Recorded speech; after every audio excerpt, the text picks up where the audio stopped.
ये कहना चाहूँगा, वैसे मोदी जी ने जो भी कहा है वो तो बेहद में ठीक ही कहा होगा, लेकिन कम से कम उनको ये अपील करनी थी कि जो लोग जैसे सोना नहीं खरीदे तो पुराना सोना के बदले तो सामान तो बनवा ही सकते हैं। हमको कम से कम ये अपील दोबारा करनी चाहिए। असर तो पड़ा है, बहुत असर पड़ा है। हम लोगों के अभी काम भी बंद हो गए हैं।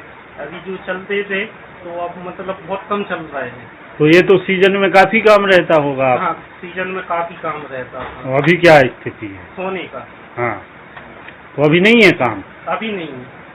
क्या चाहते हो, क्या दिक्कतें आ रही हैं आपको? कम से कम मोदी को ये तो करना चाहिए कि हम लोगों का काम बंद नहीं करना चाहिए। हम लोग बीजेपी को वोट भी देते हैं, मोदी का सपोर्ट भी करते हैं, और मोदी हम लोगों के धंधे बंद कर रहे हैं। कुछ उपाय आप बता सकते हैं, कुछ सुझाव?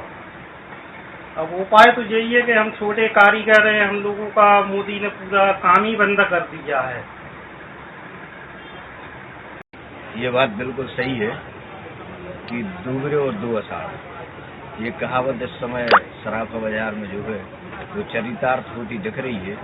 एक तो अधिक मास में शादियों का सीजन नहीं होता है, वैसे ही सराफा का जो जेवर सोने चांदी की होती है उनकी खरीद बिक्री कम हो जाती है।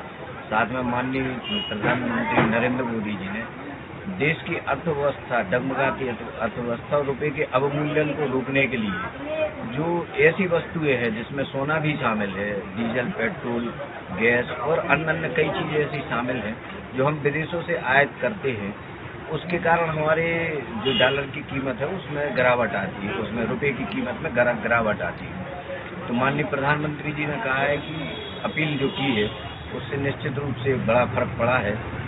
व्यवसाय वैसे ही कम था, भाव भी बहुत तेज है इंटरनेशनल मार्केट में, उसकी वजह से व्यवसाय में भी कमी आई है। और फिर उसके बाद अधिक मास और उसके बाद प्रधानमंत्री जी की अपील, तो मेरा तो है कि प्रधानमंत्री जी की अपील को लोगों को मानना चाहिए।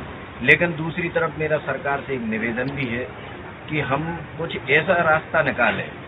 मोनेटाइजेशन एक सरकार द्वारा अपनाई जाने वाली वो प्रक्रिया है जिसमें प्राइवेट सेक्टर के लोग या घरेलू महिलाएं या जो भी जिसके पास भी सोना हो, जिसकी का वजन 10 ग्राम से ज़्यादा हो, वो बैंक में गिरवी रखकर नहीं, बैंक को उधार देकर और उससे ब्याज कमा सकता है, और वो सोना जो है वो सरकार के काम में आ सकता है, जिससे सरकार का भंडारण बढ़ेगा और हमारे जो रुपये की वैल्यू हो वो डॉलर के मुकाबले बढ़ती हुई दिखेगी।